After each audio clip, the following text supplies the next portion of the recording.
नमस्कार। आकाशवाणी जयपुर अजमेर से प्रस्तुत हैं प्रादेशिक समाचार।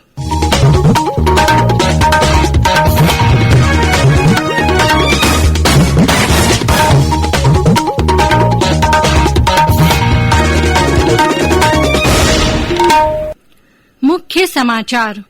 प्रधानमंत्री नरेंद्र मोदी ने 7 नई रक्षा कंपनियां की देश को समर्पित, कहा इससे राष्ट्र को मिलेगा मजबूत सैन्य आधार।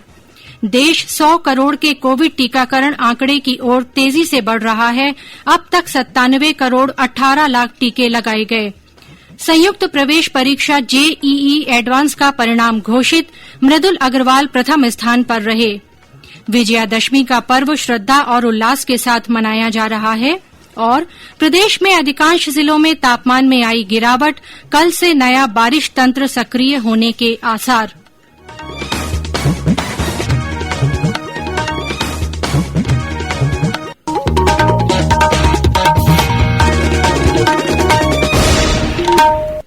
समाचारों के साथ मैं आरती नागर। देश कोविड टीकाकरण अभियान के अंतर्गत 100 करोड़ टीके लगाने का लक्ष्य हासिल करने के निकट है। इस महत्वपूर्ण कार्य में योगदान करने वाले चिकित्सकों, नर्सों और अन्य स्वास्थ्य कर्मियों का आकाशवाणी अभिनंदन करता है। इसके साथ ही हम आपको सतर्क भी करना चाहते हैं कि कोविड अभी समाप्त नहीं हुआ है। आप सभी से हमारी अपील है कि यथाशीघ्र दोनों टीके लगवाएं और अन्य लोगों को भी टीके लगवाने के लिए प्रेरित करें। त्योहारों के समय कृपया इन 3 आसान उपायों का पालन अवश्य करें। मास्क पहनें, 2 गज की दूरी बनाए रखें, हाथ और चेहरा साफ रखें। और अब समाचार विस्तार से। प्रधानमंत्री नरेंद्र मोदी ने आज 7 नई रक्षा कंपनियां राष्ट्र को समर्पित की। इस अवसर पर उन्होंने कहा कि 41 आयुध निर्माणियों को 7 कंपनियों में बदलने से रक्षा तैयारियों में देश की आत्मनिर्भरता बढ़ेगी। प्रधानमंत्री ने कहा कि आजादी के बाद से देश के रक्षा क्षेत्र में नवाचार की कमी देखी गई। उन्होंने कहा कि ये 7 नई कंपनियां रक्षा क्षेत्र में प्रगति और आत्मनिर्भरता की दिशा में सरकार के प्रयासों को आगे बढ़ाएंगी। उन्होंने कहा कि इन कंपनियों के पास 65,000 करोड़ रुपए से अधिक के ऑर्डर इस बात का प्रमाण है कि देश का इनमें विश्वास बढ़ रहा है। प्रधानमंत्री ने कहा कि आजादी के बाद पहली बार रक्षा क्षेत्र में इतने बड़े सुधार हो रहे हैं। श्री मोदी ने कहा कि हमारा लक्ष्य है कि भारतीय कंपनियां अपने उत्पादों में विशेषज्ञता हासिल करें और वैश्विक ब्रांड भी बने। उन्होंने कहा कि प्रतिस्पर्धी लागत हमारी ताकत है, वहीं गुणवत्ता और विश्वसनीयता रक्षा उत्पादों की पहचान होनी चाहिए। आजादी के इस अमृत काल में देश एक नए भविष्य के निर्माण के लिए नए संकल्प ले रहा है और जो काम दशकों से अटके थे उन्हें पूरा भी कर रहा है। 41 ऑर्डिनेंस फैक्ट्रीज को नए स्वरूप में किए जाने का निर्णय, 7 नई कंपनियों की ये शुरुआत देश की इसी संकल्प यात्रा का हिस्सा है। मुझे पूरा भरोसा है कि ये सभी 7 कंपनियां आने वाले समय में भारत की सैन्य ताकत का एक बहुत बड़ा आधार बनेगी। देश 100 करोड़ टीकाकरण आंकड़े की ओर तेजी से बढ़ रहा है। राष्ट्रव्यापी कोविड टीकाकरण अभियान के तहत अब तक 97 करोड़ 18 लाख से अधिक कोविड टीके लगाए जा चुके हैं। इनमें से 69 करोड़ 36 लाख से ज्यादा को पहली खुराक दी जा चुकी है।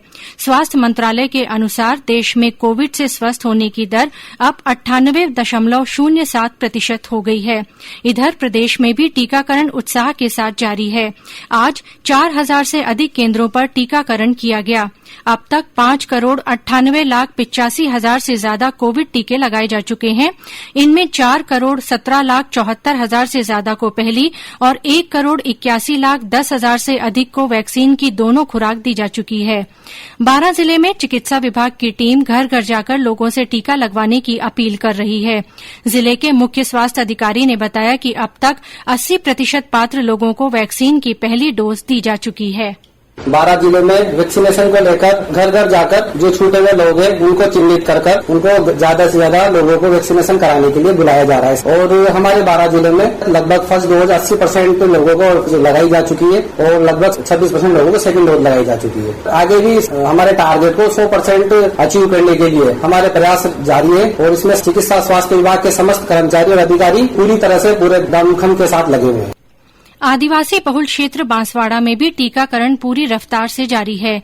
जिले के सीएमएचओ ने बताया कि ज्यादा से ज्यादा लोगों को टीकाकरण के लिए प्रेरित किया जा रहा है। 100 करोड़ कोविड वैक्सीन लगाने का लक्ष्य पूरा होने जा रहा है। जैसा कि बांसवाड़ा में भी हमारे यहाँ पे लोगों के द्वारा बहुत उत्साह है। 18 वर्ष से ऊपर लोगों ने काफी वैक्सीन लगा करके जो कोविड की महामारी को दूर करने का प्रयास किया है कि विभाग की टीम अपने अपने कार्य में लगी हुई है एवं इस हेतु विभाग द्वारा समस्त जो लोगों को समझाने का प्रयास और 100% टीकाकरण किए जाने हेतु प्रयास किए जा रहे हैं। आकाशवाणी जयपुर अजमेर की ओर से प्रदेश में कोविड टीकाकरण पर विशेष परिचर्चा आज रात 9 बजे प्रसारित की जाएगी। इसमें श्रोता राज्य टीकाकरण परियोजना निदेशक डॉ रघुराज सिंह से खास बातचीत सुन सकेंगे। जिसका वैक्सीनेशन पूर्ण हो चुका है, यानी कि उसने 2 डोज टीके की प्राप्त कर ली, वो तो सुरक्षित हो गया, लेकिन वायरस तो उनके शरीर में या किसी दूसरे के माध्यम से उनको वापस इन्फेक्ट कर सकता है, क्योंकि शरीर की जो अलग अलग समय पर जो रोग प्रतिरोधक क्षमता होती है वो अलग अलग तरह से होती है। तो मास्क का उपयोग और कोविड के जो प्रोटोकॉल है पालन करना हमारे लिए उतना ही जरूरी होगा जिस समय कि हम इससे पहले हम इसका पालन कर रहे थे। तो ऐसा नहीं है कि वैक्सीनेशन के बाद में हम इनका उपयोग करना बिल्कुल बंद कर दें। कोविड संबंधी राष्ट्रीय हेल्पलाइन नंबर हमारी वेबसाइट newsonair.gov.in पर उपलब्ध है। समाचार अभी और भी हैं, लेकिन उससे पहले कोरोना जागरूकता संदेश। चलो मिलकर एक शुरुआत करें, चलो एक फैसला आज करें, मास्क नहीं तो टोकेंगे, कोरोना को रोकेंगे, चलो एक इरादा करते हैं, चलो कुछ वादा करते हैं, मास्क नहीं तो टोकेंगे, कोरोना को रोकेंगे। समाचारों में आपका फिर स्वागत है।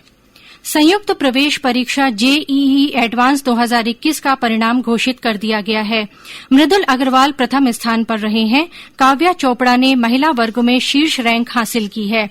इस परीक्षा में कुल 1,41,699 उम्मीदवार शामिल हुए थे, जिसमें से 41,862 उम्मीदवार उत्तीर्ण रहे। इस परीक्षा में 6,452 छात्राएं पास हुई हैं। मुख्यमंत्री अशोक गहलोत ने ट्वीट कर मृदुल अग्रवाल और काव्या चोपड़ा को बधाई दी है। और अब आजादी का अमृत महोत्सव से जुड़े समाचार।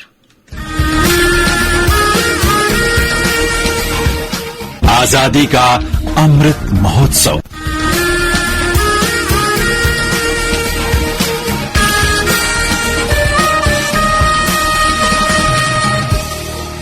आजादी का अमृत महोत्सव के तहत आकाशवाणी समाचार जयपुर की ओर से चलाई जा रही प्रश्नोत्तरी प्रतियोगिता में आज सुबह के बुलेटिन में पूछे गए सवाल का सही उत्तर और इसके विजेता का नाम। आज का प्रश्न था, आजादी की लड़ाई के दौरान 1917 में बिजौलिया में विद्या प्रचारिणी सभा की स्थापना किस स्वतंत्रता सेनानी ने की थी? इसका सही जवाब है विजय सिंह पथिक। और सबसे पहले सही जवाब भेजने वाले हमारे श्रोता हैं अलवर जिले के जामडोली से हरिओम। आजादी का अमृत महोत्सव के तहत आकाशवाणी समाचार जयपुर की ओर से संदेश श्रृंखला चलाई जा रही है। इसमें श्रोताओं से देशभक्ति और प्रेरणादायी संदेशों को आमंत्रित कर उन्हें समाचार बुलेटिन में शामिल किया जा रहा है।